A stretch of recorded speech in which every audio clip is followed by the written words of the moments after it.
I have a couple things that I really want to talk to both of you about the big money bracket world versus the super comp and super gas world right now. But Jimmy, tell us, how did you get into drag racing and particularly bracket racing? Actually, so I'm born and raised in Maryland, and Capitol Raceway is probably about 10 minutes from me. So my father actually,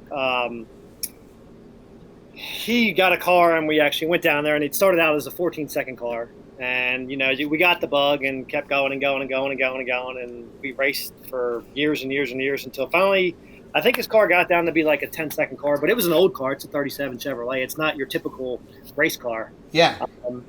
And then I kind of started helping out down there and so forth and so on. And I started racing myself probably about 14. I never did the junior dragster thing, but went in and started doing like street car stuff and so forth. And kind of did that, and then got into the track working side of it.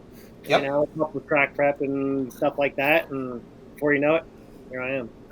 So, well, so that's the interesting part, right? So you are a bracket racer, yeah. But you are, in my opinion, and in many people across the country, one of the best track prep guys out there. You are amazing job with radial prep.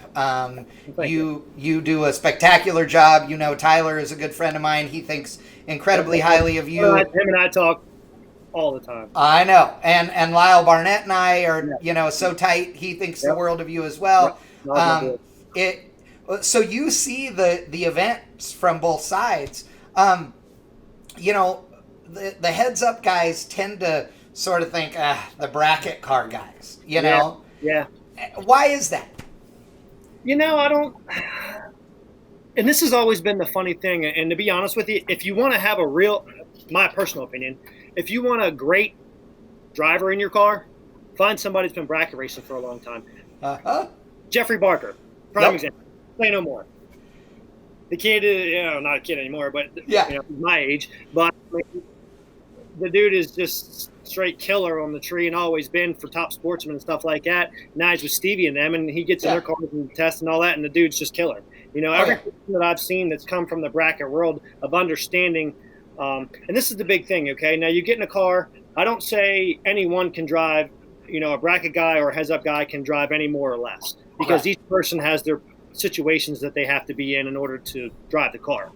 For a bracket racer, he's down there driving, as I seen this weekend, we had cars going 4-teens, 4-0s down there bracket racing. So they're down there, looking at the guy next to him, judging, whopping the gas, doing all this stuff compared to a heads-up guy that's letting go of a button and doing everything that he does full board straight ahead. You know what I mean? Right. So balancing both sides of it. A bracket racer is very seldom gonna experience a car that tries to wheel stand on him and do some crazy stuff. Right. Compared to like a heads-up guy. Look at Marcus Burke, at a Ducks race. Yeah. Man takes off in 6/10 into the run like it's trying to go airborne. Oh yeah. And that's something that a bracket racer would never experience for the most part. You know what I mean? But on the other side of it, there's a lot of driving talent that a bracket racer has that a heads-up guy doesn't have. I mean, you could look at a qualifying sheet for a lot of times and see on heads-up racing and see reaction times and really see that there's nothing there.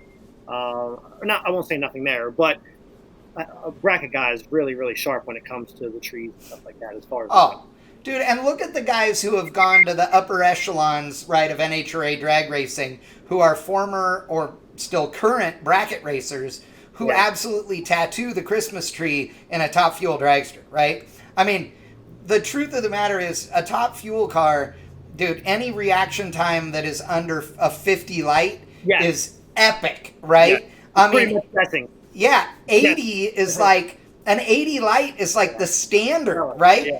And I mean, if you run 80 lights every run at an event of yours, Kyle, that we better hide the sharp objects, because you're going to kill yourself after a weekend like that. Like, you should just stop and start drinking because you're out, Well, I mean, it's all relative. Like, we did that Pros versus Joe's practice tree tournament, Yeah. And, the pros are very competitive. There wasn't much difference between the pros and the touring bracket racers. There really wasn't.